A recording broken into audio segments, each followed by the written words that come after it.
ফরিদপুরে পরিবহন শ্রমিক আটকের প্রতিবাদে খুলনা বিভাগের 18টি রুটে ষষ্ঠ দিনের মতো চলছে অনির্দিষ্টকালে পরিবহন ধর্মঘট। চরম ভোগান্তিতে পড়ছে যাত্রীরা।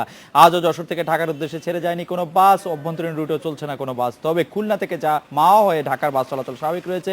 শ্রমিক নেতারা বলছেন, গ্রেপ্তারকৃত শ্রমিকদের মুক্তি না দিলে ধর্মঘট অব্যাহত থাকবে। এদিকে বাসে নারী উত্ত্যক্তকারী ছাত্রলীগ কর্মীদের বিরুদ্ধে হামলার প্রতিবাদ ও বিচার দাবিতে সোমবার ভোর থেকে রাজশাহী বিভাগেও অনির্দিষ্টকালে ধর্মঘট ডেকেছে পরিবহন শ্রমিকেরা। এখানে প্রায় 3 দিন 4 দিন ধরে অবস্থান করছি। কোনো খাওয়ার কোনো ভালো ব্যবস্থা পাচ্ছি না, থাকার কোনো ভালো ব্যবস্থা পাচ্ছি না। যাব কোনো গাড়ি ঘোড়া চলছে না এখানে। আমরা এই অবরোধ মানতে চাই না। আমরা দ্রুত সরকারের কাছে একটা সুস্থ সমাধান চাই। ক্যান্সার পেশেন্ট নিয়ে যদি আমাদেরকে এইভাবে হয়রানি করতে হয় একটা স্বাধীন দেশে, তাহলে তো আর কিছু করার নেই। মানুষকে জিম্মি করে এই ধরনের বাস ধর্মঘটকে প্রশ্রয় দেওয়া হবে না বলে বলছেন আওয়ামী লীগের যুগ্ম সাধারণ সম্পাদক মাহবুল আলম হানিফ। দুপুরে কুষ্টিয়ায় 500 শয্যা বিশিষ্ট মেডিকেল কলেজের ভবন নির্মাণ কাজ উদ্বোধনকালে সাংবাদিকদের এই কথা বলেন তিনি। ডাকাতির সঙ্গে ওই চালকের সম্পৃক্ততা ছিল, তাদের কাছে একাধিক তথ্য প্রমাণ আছে। সেই তথ্য প্রমাণ অনুযায়ী যদি তাকে গ্রেপ্তার করা হয়, এই জন্য ধর্মঘট ডাকা, আমি তো মনে করি যে এটা কোনো যৌক্তিকতা নয়। যারা এই প্রফেশন এই রাজনীতি করেন তাদের প্রতি আমাদের অনুরোধ থাকবে, আমরা সরকার থেকে চেষ্টা করা হচ্ছে এই ধর্মঘট প্রত্যাহার করে নেওয়ার জন্য, কিন্তু মানুষকে জিম্মি করে এই ধরনের অন্যায় কাজকে প্রশ্রয় দেওয়া, এটা কোনো মতেই বরদাস্ত করার সুযোগ নেই। এ বিষয়ে কথা বলতে আমাদের সঙ্গে যোগ দিচ্ছেন বগুড়া থেকে জেলা মোটর শ্রমিক সাধারণ সম্পাদক মোহাম্মদ শামসুদ্দিন শেখ হেলাল, খুলনা থেকে বিভাগীয় বাস মিনিবাস মালিক সমিতির সভাপতি মোহাম্মদ আব্দুল গফফার বিশ্বাস এবং রাজশাহী থেকে সড়ক পরিবহন শ্রমিক ফেডারেশনের বিভাগীয় সাধারণ সম্পাদক কামাল হোসেন রবি। আমি শামসুদ্দিন শেখ হেলাল, আপনার কাছে প্রথমে জানতে চাইবো যে বাসে নারী উত্ত্যক্তকারী ছাত্রলীগ নেতাকর্মীদের বিরুদ্ধে হামলার প্রতিবাদ ও বিচার দাবিতে সোমবার ভোর থেকে রাজশাহী বিভাগে অনির্দিষ্টকাল ধর্মঘট ডেকেছে পরিবহন শ্রমিকেরা। এই ধর্মঘটের সাথে আপনারা একাত্ম কিনা, আইনের আশ্রয় না নিয়ে আপনারা ধর্মঘট ডাকছেন কেন? জনাব শামসুদ্দিন শেখ হেলাল।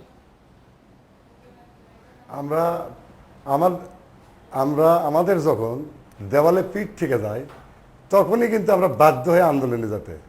আমরা কোনো সময় চাই না যাত্রী সাধারণ মানুষদের হয়রানি করা, পেরেশানি করা। আমরা কিন্তু মানুষদের সবসময় যাত্রীদের সেবা দিয়ে যাই।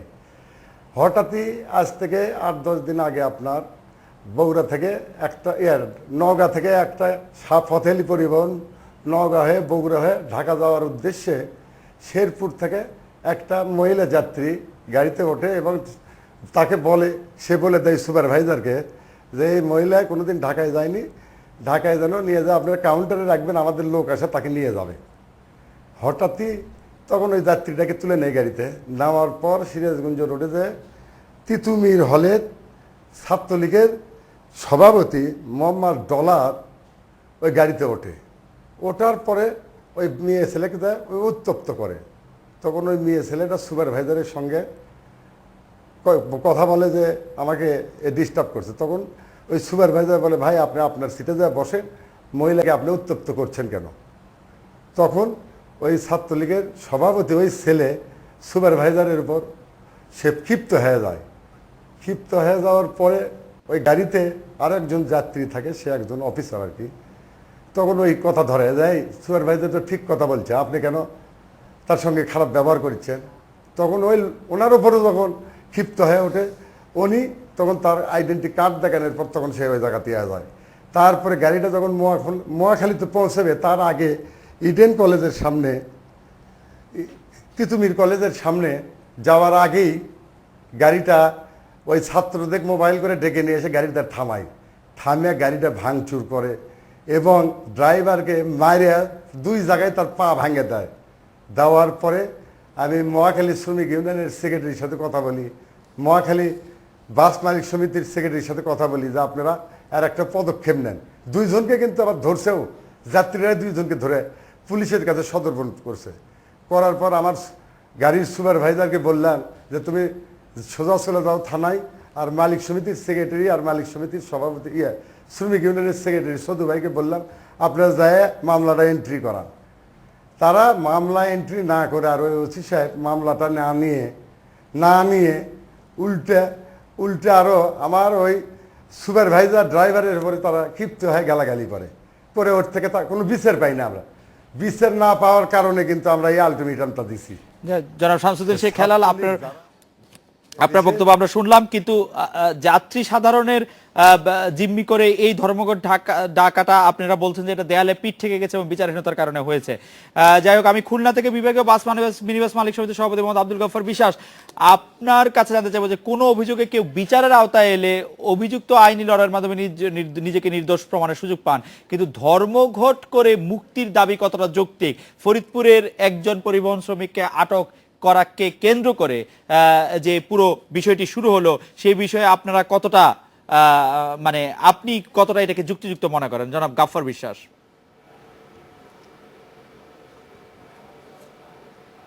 মিস্টার প্রশ্নকারী, আপনাকে অজস্র ধন্যবাদ, আপনি সুন্দর প্রশ্ন করেছেন।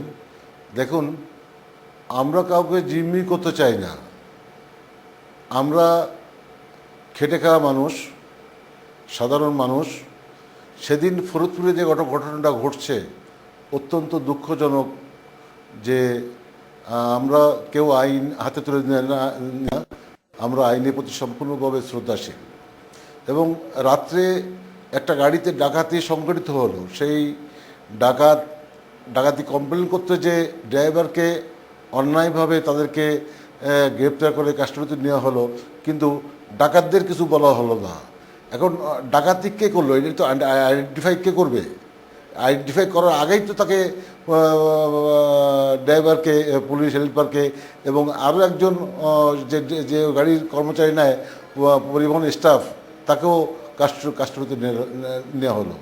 তো আমরা আইনের প্রতি শ্রদ্ধাশীল। আমরা চাই যে আমাদের শ্রমিককে মুক্তি দিক, জামিন দিক, জামিন দিয়ে। কিন্তু জনাব গফফার বিশ্বাস, এই যে ধরেন কাউকে আটক করা হলো, আপনারা তার মুক্তির দাবিতে ধর্মঘট করছেন, আজকে তার ৬ষ্ঠ দিন, এটি কি কোনো মুক্তি চাওয়ার কোনো পন্থা হতে পারে কিনা? এবং পরবর্তীতে সেটি আপনার বিরুদ্ধেও ব্যবহৃত হতে পারে কিনা, আমার বিরুদ্ধেও ব্যবহৃত হতে পারে কিনা? আমরা ধর্মঘট করিনি, আমরা সমর্থন করেছি। জি, আমরা যেহেতু ওই শ্রমিকের বাড়ি হচ্ছে যশোর, আমরা এটাকে খুলনা থেকে আমরা সমর্থন দিয়েছি। জি, আন্ডারস্ট্যান্ড? কিন্তু আমি কি আপনাকে বোঝাতে পারছি? জি জি জি জনাব বিশ্বাস, আমি বুঝতে পেরেছি, কিন্তু আপনি আমাকে একটি প্রশ্ন, যদি আমরা দেখি যে প্রতি বছরই এই সময়ে জুন জুলাই মাসের দিকে আমরা কোনো না কোনো ভাবে কোনো না কোনো পরিবহন ধর্মঘট দেখি। এটি গত 20 বছর 25 বছরে যদি আপনি দেখেন, প্রতি বছরই কোনো না কোনো ফরম্যাটে একটি পরিবহন ধর্মঘট হয়ে থাকে। এর সবগুলি কি কাকতালীয়, না কোনো কারণে আপনারা এই সময়টা আসলে এটি ধর্মঘট করেন, যাত্রীরা জিম্মি থাকে এবং কোনো না কোনো একটা হয়? যেভাবে একতরফাভাবে শ্রমিক এবং মালিকদের দোষারোপ করা হয়, এটা ঠিক নয়।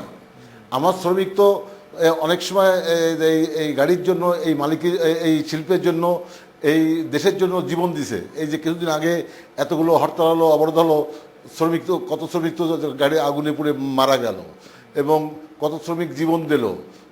এবং অনেক সময় গাড়ির ডাকাতির খপ্পরে পড়ে প্রতি বছর তো কিছু শ্রমিক তারা মারা যায়, মেরে ফেলে, তার কোনো বিচারও আমরা পাই না এবং তার কোনো অনুসন্ধানও হয় না যে পরবর্তীকালে কারা এটাকে ডাকাতি করলো, কারা এটা কি করলো, এটা তো অনুসন্ধানও হয় না। এটা তো ওইগুলো তো অত দুঃখজনক।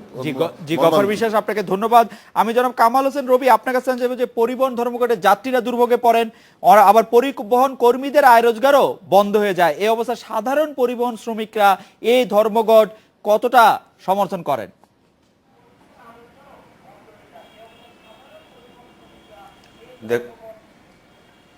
দেখুন, আসলে পরিবহন শ্রমিকরা ন্যায়সঙ্গত সমস্ত আন্দোলনকে সমর্থন করে। এখানে আপনাকে একটা কথা বলতে চাই খালিক ভাই, যে আমরা কোনো হঠকারী রাজনীতিতে বিশ্বাস করি না, হঠকারী সিদ্ধান্তে বিশ্বাস করি না, হঠকারিতাকে পছন্দ করি না। আমরা খেটে খাওয়া মানুষ, আমাদেরকে খেটে খেতে হবে। আমরা রাষ্ট্রীয় ক্ষমতাতেও কোনো দিন যেতে চাই না, আমরা কাউকে রাষ্ট্রের থেকে নামাতেও চাই না, রাষ্ট্রে বসায় দিতেও চাই না। আমার মনে হচ্ছে যে রাষ্ট্রের কিছু যন্ত্র, এই সরকারের মধ্যে ঘাপটি মেরে থাকা প্রশাসনের কিছু লোক এই আবার একটা উত্তপ্ত অবস্থা তৈরি করার জন্য এই সমস্ত পরিবেশগুলিকে তৈরি করছে। একজন শ্রমিক মামলা করতে গেছে, গাড়ি ডাকাতি হয়েছে, সে যেতে পারে, আইনের আশ্রয় নিতে পারে।